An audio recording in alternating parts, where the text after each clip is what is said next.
السلام علیکم۔ تیسری صلیبی جنگ، یہ اس کا دوسرا حصہ ہے۔ کوشش تو یہ تھی کہ اس کو اسی حصے میں اس ویڈیو میں ختم کر دوں، لیکن ویڈیو بہت لمبی ہو جاتی۔ چینل پر نئے ہیں تو پلیز میرے چینل کو سبسکرائب کیجیے اور ویڈیو آخر تک لازمی دیکھیے گا۔ تیسری صلیبی جنگ 5 برس تک جاری رہی، جس میں 100 سے زیادہ لڑائیاں اور 9 بڑے معرکے ہوئے۔ سلطان صلاح الدین ایوبی اور ان کے سپاہیوں نے حملہ آوروں کا ہر محاذ پر بڑی بے جگری سے مقابلہ کیا۔ نصرانیوں کی پوری کوشش یہ رہی کہ انہیں ساحلی قلعوں پر قبضہ جما کر بیت المقدس کی طرف بڑھنے کا موقع مل جائے۔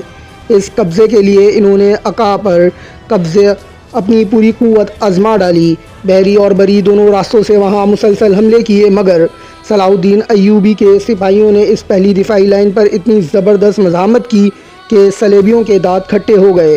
3 سال تک صلیبی حملہ آوروں کی سنگباری سے فصیل ٹوٹ گئی تو عکا کے مسلمانوں کو مجبوراً ہتھیار ڈالنے پڑے۔ مجاہدین کی بڑی تعداد قید ہو گئی۔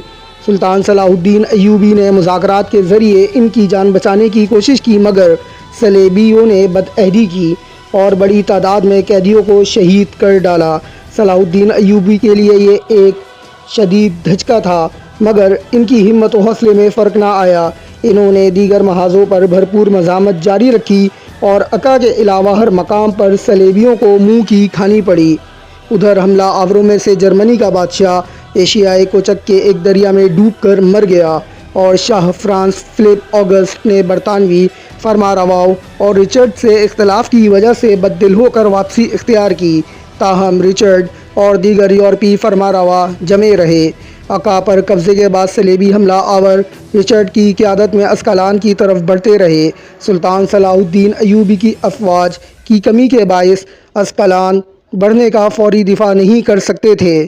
بہرحال انہوں نے صحرائے الصوف میں رچرڈ کی ٹڈی دل لشکر کا راستہ روکنے کی کوشش کی، مگر اس میں انہیں کامیابی نہیں ہوئی۔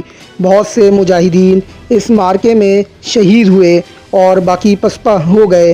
اب رچرڈ اسقلان کی طرف بے روک و ٹوک پیش قدمی کر رہا تھا۔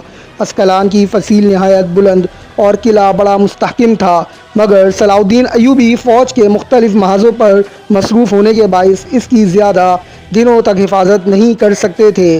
اگر رچرڈ اسقلان پر قابض ہو جاتا تو بیت المقدس پر حملے کے لیے ایک سے ایک مضبوط چھاؤنی اور یورپ سے کمک و رسد کے لیے ایک بہترین بندرگاہ ہاتھ آ جاتی۔ سلطان صلاح الدین ایوبی کے پاس وقت کم تھا۔ انہوں نے بیت المقدس کو بچانے کی ایک عجیب اقدام کیا۔ ان کے حکم سے اسقلان کی آبادی کو وہاں سے منتقل کر دیا گیا۔ پھر اس کے بعد فصیل، شہر، قلعہ، دیگر عمارتوں اور بندرگاہ کو تباہ و برباد کر کے مٹی کا ڈھیر بنا دیا گیا۔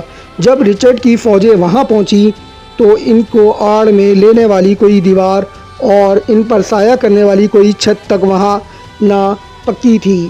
رچرڈ کو سخت مایوسی ہوئی اور وہ وہاں کوئی مورچہ نہ بنا سکا۔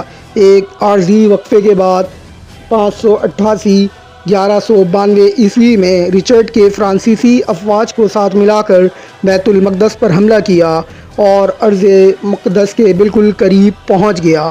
یہ تھا اس کا دوسرا حصہ۔ انشاءاللہ اس کے تیسرے حصے کے ساتھ جلد حاضر ہوں گا۔ اللہ حافظ۔